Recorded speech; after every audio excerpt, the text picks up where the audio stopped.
자, 반갑습니다. 배동찬 교수의 맛있는 좋은 이야기의 배동찬입니다. 자, 여러분 반갑습니다. 오늘은 배동찬의 투자의 눈 2019년 부동산 4대 키워드 집값 하락, 양극화, 상계 신도시, 정부 정책 가장 쉽게 이렇게 대응하세요 라는 주제로 해서 강의를 한번 해보도록 하겠습니다. 먼저 강의의 핵심 포인트입니다. 2019년 부동산 상황이고요. 부동산 3대 확정 키워드, 부동산 1대 미확정 키워드, 그리고 대응 전략 해가지고 한번 강의를 한번 펼쳐보도록 하겠습니다. 먼저 2019년 부동산 상황입니다. 여러분 잘 알고 계시죠? 네, 지금 부동산 경기가 굉장히 좀 어렵고 힘들죠? 그래서 현재 부동산을 가지고 계시는 분 입장에서는 부동산 가격이 좀 더 떨어지지 않을까라고 이렇게 걱정하시는 부분들이 있을 수 있겠죠. 부동산을 또 투자의 목적으로 해서 여러 채 가지고 계신 분 입장이라면 전세 가격 하락 부분도 그렇고 또 아파트 매매 가격 하락 부분도 걱정이 될 수밖에 없는 그런 상황이죠. 그런데 이런 상황이 된 거는 또 어느 정도는 우리가 또 예측 가능한 위험이다라고 볼 수가 있었죠.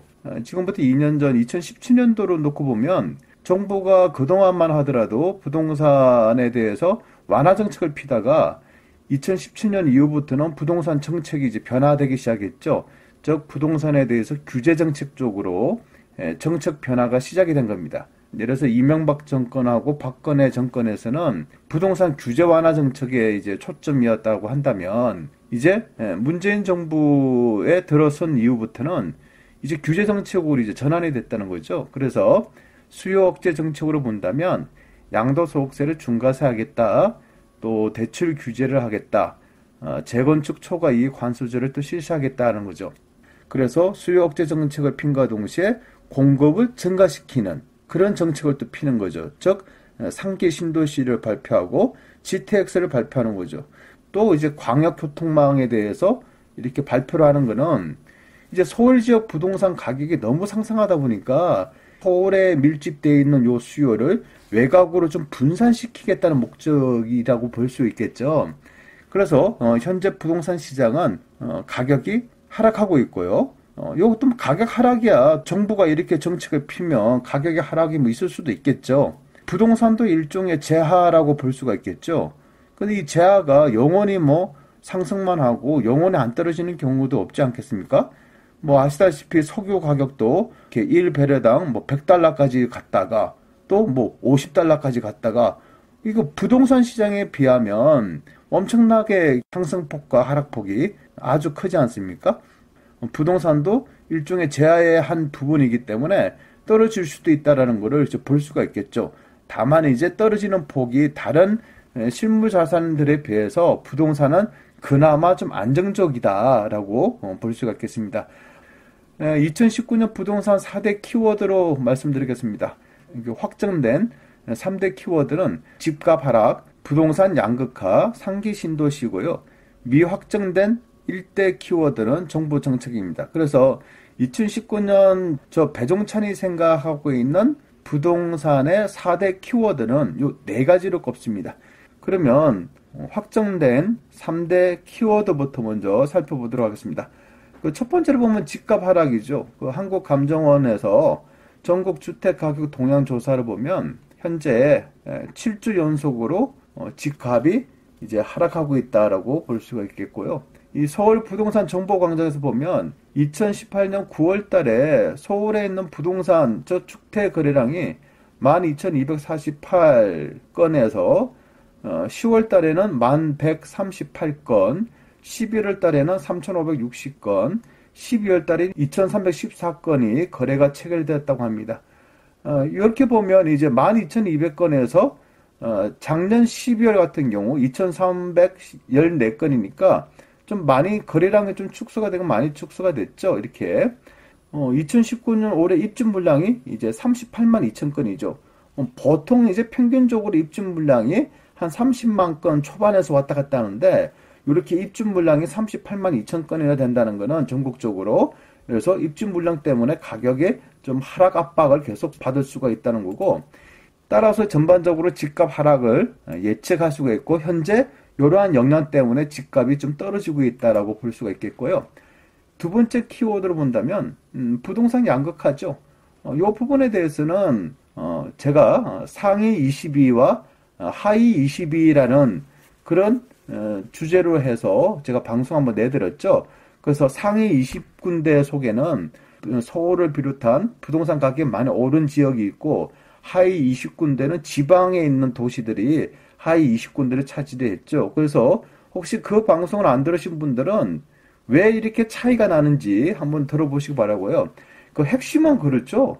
올라가는 부동산은 올라가는데 그 지역이 서울 수도권이라는 얘기고, 떨어지는 부동산은 떨어지는데 그 지역이 지방이라는 거죠. 그래서 부동산 시장이 양극화가 됐다는 거고, 요 도표로 보시면 주요 지역의 아파트 평균 매매 가격이라는 거죠. KB금융지주 경련연구소의 자료인데요. 2016년 10월달만 하더라도 이 서울 강남권하고 기타 지방의 평균 매매 가격을 놓고 보면 서울 강남권은 7억 1천이고 지방은 1억 9천이죠. 그래서 차액이 5억 2천만 원이 차이가 났는데, 2018년 10월 달에는 서울 강남권이 9억 9천만 원이고 기타 지방이 1억 8천이라는 겁니다. 그러니까 차액이 8억 1천만 원이 난 거죠. 지방 도시 같은 경우에는 2년 전에 1억 9천에서 평균 가격이 1억 8천으로 1천만 원이 떨어진 거죠. 그런데 서울에 있는 서울 강남권을 놓고 보면 2년 전에는 7억 천인데 현재는 9억 9천이라는 얘기죠. 즉 서울은 많이 올랐지 않습니까? 그리고 이렇게 차이가 가면 갈수록 더 난다. 부동산 양극화를 놓고 본다면 저는 이렇게 말씀해드리고 싶어요. 투자를 하신다면 지방보다는 서울 쪽에 또 수도권 쪽에 관심을 가지시라. 또 부동산 같은 경우는 이런 양극화가 더 심하지 않을까라고 생각하고요. 앞으로 뭐 10년, 20년 뒤에도 이런 양극화, 철저한 양극화가 이루어질 것이다. 따라서 현재 투자를 생각하신다면 서울, 수도권, 뭐 수도권에는 다 수도권 아니잖아요. 수도권 중에서도 상승하는 수도권에 관심을 가지시면 좋지 않을까라고 생각을 하고 있습니다. 이제 세 번째 키워드입니다. 상기 신도시. 이제 11만 가구가 이제 발표가 남았죠. 그래서 2019년 올해 상반기 쪽으로 아마 상기 신도시 11만 가구가 또 이제 발표가 됩니다. 아마 제 생각 같아서는 한 세 군데 정도 발표되지 않을까라고 생각하고 있습니다. 그래서 상기 신도시 또한 11만 가구가 또 발표가 되면 부동산 시장에 요것 또한 영향이 미치겠죠. 왜? 이 11만 가구가 또 공급이 되니까 지금 수요가 축소되는데 공급만 이렇게 증가가 되다 보니까 부동산 가격이 계속 뭐 정부 입장에서 본다면 안정화가 되는 거고, 투자자 입장에서 본다면 부동산 가격이 하락하는 거로 보이고, 그리고 미확정 키워드는 국가 정책입니다. 요 국가 정책이라는 거는 이제 크게 두 가지로 나눠집니다. 부동산을 규제하는 규제 정책과 부동산의 규제를 확 풀어주는 완화 정책, 이 두 가지가 있겠죠. 그래서 일반적으로 보면 부동산 가격이 계속 상승할 때는 규제 정책을 피는 거고, 부동산 가격이 너무 하락을 하는 것 같다라고 싶을 때는 부동산 규제 완화 정책을 피고 있겠죠. 그래서 현재 지금 정부가 취하고 있는 거는 부동산 가격이 너무 상승하고 있음으로써 규제 정책을 피고 있겠다라고 생각할 수 있겠습니다. 제 생각에는 앞으로도 정부는 계속 규제 정책을 풀 것 같고요. 그러면 또 일시적으로 또 완화 정책을 피지 않겠습니까? 라고 이렇게 생각하시는 분이 있는데요. 이 서울 수도권 같은 경우는 너무 많이 가격이 급등해가지고 또 일시적으로 부동산 가격이 하락했다고 해서 또 갑자기 또 부동산 규제 완화 정책을 피기에는 좀 그런 부분이 있죠. 좀 이게 막 규제한다고 했는데 부동산 가격이 조금 떨어졌다고 또 다시 태도를 확 바꾸면 지금 정부는 또 어떤 정부냐라는 식으로 말들이 나올 것 같아가지고요. 그래서 제가 보는 점은 규제 정책적으로 앞으로도 갈 가능성이 높다라고 이렇게 말씀드리고 싶습니다. 자, 그래서 2019년 부동산 시장에 대한 대응 전략에 대해서 설명을 한번 해드리도록 하겠습니다. 호시우보라는 말이 있습니다. 호랑이의 시각으로 소처럼 걸어가라라는 얘기죠. 이 호랑이의 시각이라는 거는 이 산속의 호랑이 얼마나 무섭습니까? 그렇죠? 그러니까 무섭게 사물을 쳐다보고 이 소처럼 신중하게 이렇게 행동을 하라라는 얘기죠. 그런데 이 부동산 시장에서 호시우보하게 되면 좀 어느 정도 좀 위험성이 있는 거죠. 왜냐하면 이 호랑이의 시각은 눈앞에 보이는 것만 보이지 않습니까? 길을 가다가 요 길이 아니면 다시 돌아가야 되겠죠. 또 호랑이가 걸어가다가 또 다른 호랑이나 만나게 되면 어쩔 수 없이 싸움을 할 수도 있겠죠. 그래서 호랑이의 시각으로 걸어갈 경우에는 좀 위험에 봉착할 수도 있다는 얘기예요. 그래서 저는 호시우보라는 말보다는 매시반보라고 말씀을 해드리고 싶습니다. 매의 시각으로 반보만 가라는 얘기입니다. 이 매라는 거는 하늘을 날지 않습니까? 그럼 매의 눈빛으로 보면 어디가 위험한 길인지 아닌지 다 알 수가 있겠죠. 또 어디에 뭐가 있다는 것까지 알 수가 있겠죠. 그래서 호랑이의 시각은 위험성이 있고 매의 시각은 위험성이 덜하다고 볼 수 있겠죠.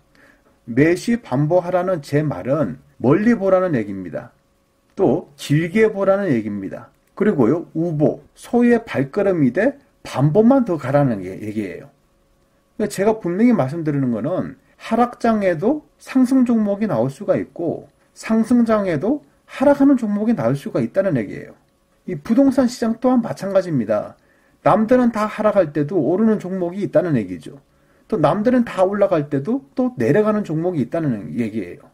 그래서 우리는 항상 투자자 입장에서 생각한다면 항상 매의 눈으로 반보만 앞서가면 된다라는 생각으로 임하셔야 된다는 얘기입니다. 그래서 매의 눈으로 본다면 만약에 여러분이 매도하시는 분 입장이라 생각한다면 이 호랑이 눈으로 본다면 매매 가격도 하락하고 그럼 싸게라도 던지고 싶은 마음이 막 생기겠죠. 이게 이제 호랑이 눈이라는 얘기죠. 근데 매의 눈을 보면 지금 당장 안 팔아도 되지 않을까라는 시각을 가지는 거죠. 지금은 가시밭길이지만 좀 시간이 지나면 평평한 길이 나온다. 매의 시각이 될 수도 있다는 얘기죠. 매수자 입장에서 본다면 지금 가격이 떨어지는데 요 가격에 그냥 사버릴까? 라는 마음이 있을 수도 있겠죠. 하지만 매의 눈으로 보면 지금 가격이 떨어지는데 요거보다 더 떨어질 수도 있어 라고 또 생각할 수 있다는 거죠. 위에서 쳐다보면 뭔가 다 보인다는 얘기겠죠. 그래서 너무 빨리 가려고 하지 말고 너무 1등을 하려고도 하지 말라는 얘기입니다. 개척자는 항상 영광은 있어요. 하지만 그러한 영광 속에는 뭐가 있다? 상처가 있고 위험성이 있다는 얘기죠. 개척한 사람 다음으로 가는 사람은 영광은 없어요. 하지만 상처도 없다는 얘기입니다. 이 부동산 시장에서는 우리는 꼭 1등, 꼭 개척자가 될 이유는 전혀 없다는 얘기예요. 그냥 부동산 시장의 투자는 꼭 1등이 아니라 2등만 해도 충분하다는 얘기입니다. 오히려 부동산 시장에서 1등으로 가려고 한다면 위험성을 안고 간다라고 이렇게 말씀드릴 수 있겠고 부동산 시장에서 2등으로 가셔도 돼요. 바닥을 다 다지는 거 하긴 하고 그때 들어가셔도 된다는 얘기죠. 또 매도자 입장에서도 바닥 다지는 거 다 끝난 거 보고 천천히 매도해도 된다는 얘기고 부동산 매수자 입장에서 볼 때도 천천히 사도 된다는 얘기예요. 천천히 하는 만큼 뭐는 없다? 위험성은 낮출 수가 있다는 거겠죠. 언젠가 시기가 오면 팔고자 하는 마음과 사고자 하는 마음이 일치되는 그 순간이 옵니다. 초조한 마음을 가지고 쳐다보면 호랑이의 시각밖에 안 되는 거예요. 멀리, 높이, 그리고 천천히 매의 시각으로 부동산 시장을 바라다보는 마음, 그런 여유로운 마음을 가지시기 바랍니다. 매시 반복, 즉 매의 눈으로 부동산 시장에서 반보만 앞서가시기 바랍니다. 이상까지 배종찬 교수의 맛있는 도움 이야기였습니다. 감사합니다.